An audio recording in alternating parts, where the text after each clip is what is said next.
Baik, terima kasih pemirsa, masih di Damai Indonesiaku dengan tema yang sangat menarik ini, yaitu angkatlah tanganmu, maka biarkan Allah yang turun tangan. Tadi guru kita telah menjelaskan, Habibana, ini bukan masalah kita menyerah atau pasrah begitu Habib ya, tapi kita diminta untuk berdoa, berikhtiar, kemudian untuk hasilnya kita serahkan semuanya kepada Allah Subhanahu wa Ta'ala. Nah, kita akan elaborasi, kita akan perdalam tema yang sangat menarik ini dengan sesi tanya jawab yang insya Allah akan dijawab oleh guru-guru kita. Sudah siap? Jamaah yang akan mengajukan pertanyaan, saya persilakan terlebih dahulu jamaah dari ibu-ibu. Silakan boleh berdiri, memperkenalkan namanya dan diajukan pertanyaannya. Insya Allah nanti akan dijawab terlebih dahulu oleh Ustadz Daniel Barkah ya. Ustadz, silakan. Assalamualaikum warahmatullahi wabarakatuh. Waalaikumsalam warahmatullahi wabarakatuh. Saya Ibu Fauzia akan memberikan pertanyaan. Sebelumnya saya akan bacakan doa ayat Quran tadi, surah Al-Ghafir, bahwa wa qala rabbukum ud'uni astajib lakum.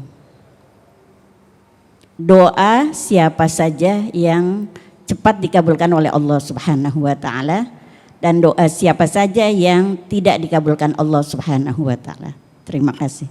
Doa siapa saja atau doa apa saja maksudnya Ibu? Doa siapa saja. Siapa saja ya, oke baik. Artinya kriterianya siapa yang doanya dikabulkan ya, dan siapa yang tidak diijabah begitu ya. Baik, terima kasih. Terima kasih. Assalamualaikum warahmatullahi wabarakatuh. Waalaikumsalam warahmatullahi wabarakatuh. Terima kasih Ibu, pertanyaan sangat menarik sekali. Silakan Ustadz Daniel Barkah. Jazakumullah khairan katsiran buat Ibu Fauziah ya. Hadirin wal hadirat ikhwati iman rahimakumullah. Nabi SAW memberikan satu guidance berkaitan dengan siapa sih orang yang akan diijabah segera doanya. Yang pertama ini diantara yang kemudian bisa saya sampaikan. Yang pertama adalah imamun adilun. Seorang pemimpin yang adil. Jadi tidak semua pemimpin doanya bisa diijabah. Hanya mereka yang punya predikat sebagai pemimpin yang adil.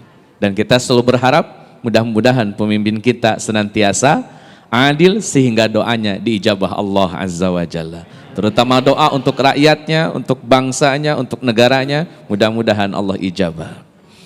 Yang kedua adalah doanya orang yang shaim, orang yang puasa.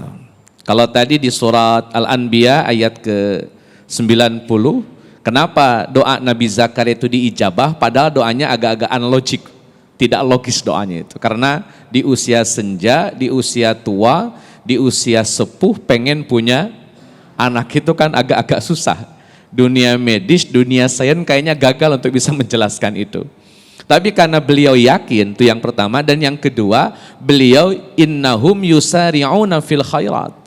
Beliau mendorongnya dengan amal saleh. Maka selain doa kepada Allah Azza wa Jalla ditunjang dengan shaim. Maka kata Nabi SAW, di antara doa yang tidak akan Allah tolak ya doanya orang-orang yang puasa. Maka mudah-mudahan momen puasa kita ditambah lagi berdoa itu makin menguatkan, Allah menyegerakan pengambilan doa bagi kita semua. Yang ketiga, doanya orang yang terzolimi. Nah, ini agak-agak hati-hati betul. Jadi yang namanya akhlak, ucapan, perbuatan harus hati-hati betul. Jangan sampai ada ucap, ada sikap yang nanti tendensinya mendolimi orang. Kenapa? Sekali mendolimi orang, terus orang yang didolimi berdoa, biduni hijab, tanpa hijab itu Allah kabulkan. Makanya Nabi sangat memperhatikan poin ini. Kata Nabi SAW, Muslim itu man salimal muslimuna min lisanihi wa yadihi. Orang itu pantas disebut sebagai orang Islam kalau lisannya, perbuatannya tidak pernah menyakiti orang lain. Sekali menyakiti orang lain, terdolimilah orang lain tersebut, maka doanya diijabah Allah Azza wa Jalla. Maka hati-hati, hati-hati. Urusan hak adami jangan dianggap remeh. Urusan dengan manusia jangan dianggap sepele. Jangan sampai ada ucapan, perbuatan kita yang disebut atau dihukumi zalim, lantas kemudian mereka berdoa dan doanya diijabah. Kalau doanya bagus, kalau doanya jelek, kan kita yang kena imbas. Maka hati-hati. Jadi yang ketiga, doanya orang yang dizalimin. Yang keempat, hadirin wal hadirah ikhwati iman rahimakumullah, doa orang yang memang betul-betul yakin bahwa doanya akan diijabah, doa yang serius dipanjatkan. Maka Nabi SAW tegaskan, Allah tidak akan mengabulkan doa yang doa itu berasal dari qalbin lahin, qalb yang lalai, yang dia enggak serius, dia enggak yakin, dia galau, kayak meragukan Allah, ini diijabah enggak nih? Maka harus betul-betul yakin. Doa orang yang yakin, insya Allah dijabah. Doa orang yang hatinya khusyuk, hatinya serius, hatinya manteng kepada Allah Azza wa Jalla, itu insya Allah doanya diijabah. Itu yang diijabah. Sekarang yang tidak diijabah oleh Allah Azza wa Jalla. Ada satu hadis ingin saya sampaikan. Ada seorang laki-laki, yang laki-laki ini satu sedang safar, yang kedua dia menengadahkan tangan, yang ketiga dia membaca Asmaul Husna. Itu tambahan bahwa dengan 3 item ini doanya diijabah. Satu, safar, jadi kalau kita lagi safar itu doa diijabah. Yang kedua, menengadahkan tangan, makanya tema kita angkat tangan, tengadahkan tangan. Dan yang ketiga, membaca Asmaul Husna. 3 item ini menjadi syarat diijabahnya doa. Ada seorang laki-laki sedang safar, menengadahkan tangan, baca Asmaul Husna, kemudian dia berdoa.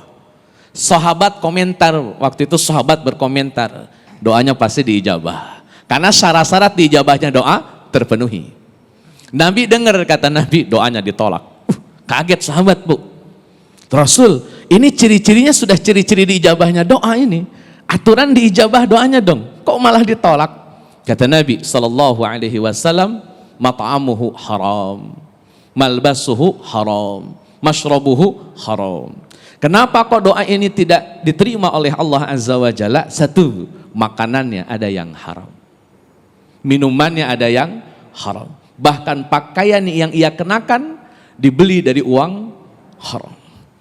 Doa tidak bisa diijabah kalau ada yang haram yang kita konsumsi. Maka hati-hati, perhatikan makanannya, perhatikan minumannya, dan pastikan pakaian kita itu pakaian yang halal, dari uang yang halal, dari sumber yang halal. Sekali mengkonsumsi yang haram, doa kita tertolak. Terakhir, Nabi Sulaiman alaihi salam dalam surat Shad ayat 35 itu berdoa. Surat ke-38 ayat 35, beliau berdoa. Dan adab doa, Masya Allah nih, seorang Nabi saja adab doa itu mengawali dengan kalimat Rabbigfirli, Rabbigfirli, ya Allah ampuni hamba dong. Wahabli mulkan la yambaghi li ahadim mim ba'di. Setelah minta ampun kepada Allah, baru beliau meminta redaksi doanya. Ingin diberikan kerajaan, yang kerajaan itu tidak akan pernah diberikan kepada siapapun setelah Nabi Sulaiman. Pada akhirnya, kalau ingin doa kita diijabah, pastikan awali dengan istighfar. Imam yang adil, orang yang puasa, orang yang terdolimi, orang yang yakin, hatinya khusyuk, insya Allah doanya diijabah. Dan pastikan diawali dengan istighfar. Makanan haram, minuman haram, pakaian haram adalah alasan Allah tidak menerima dan mengabulkan doa seseorang. Wallahu a'lam. Masya Allah, menarik sekali apa yang disampaikan oleh guru kita Ustadz Daniel Barakah, sekaligus menjadi muhasabah ataupun introspeksi bagi diri kita. Jangan-jangan doa yang selama ini kita panjatkan tidak dikabulkan oleh Allah atau ditunda pengabulannya. Jangan-jangan ada yang haram yang kita gunakan, atau jangan-jangan ada yang haram yang selama ini kita konsumsi, atau berkaitan dengan adab dan juga cara-cara dalam berdoa itu. Nah, Masya Allah, berikutnya saya ke jamaah dari bapak-bapak atau jamaah ikhwan untuk bisa mengajukan pertanyaan. Boleh berdiri untuk menjelaskan dulu pertanyaan dan juga namanya jangan lupa ya, silakan. Nanti insya Allah akan dijawab oleh guru kita Habibana, silakan. Bismillahirrahmanirrahim. Ya, silakan. Bismillahirrahmanirrahim. Assalamualaikum warahmatullahi wabarakatuh. Waalaikumsalam warahmatullahi wabarakatuh. Nama saya Muhammad Nur Hakim, remaja Masjid Baitul Husna. Saya ingin bertanya, tadi kan doa yang dikabulkan adalah dengan yang diijabah adalah yang dibarengi oleh keyakinan. Nah, untuk pemuda ini terkadang yakin akan jodohnya, jadi bersabar, banyak bersabar. Cuman orang tuanya kadang yang nggak sabar. Nah, itu kan beda keyakinan. Itu menurut para guru ini bagaimana itu? Apakah itu ketika orang tua kurang yakin jadi menghambat jadi jodohnya, atau keyakinan kita yang muda-muda ini salah gitu loh. Terima kasih. Assalamualaikum warahmatullahi wabarakatuh. Waalaikumsalam warahmatullahi wabarakatuh. Malah ada yang berdoa begini Habib, ya Allah kalau itu jodoh saya dekatkan ya Allah. Kalau dia bukan jodoh dia jauhkan ya Allah, bukan jodoh dia maksudnya. Ini pertanyaan yang sangat menarik. Nah, saya butuh satu segmen ini Habib untuk Habib menjawab. Untuk itu kita tunda dulu, kita jeda dulu di segmen berikut. Tetaplah di Damai Indonesiaku.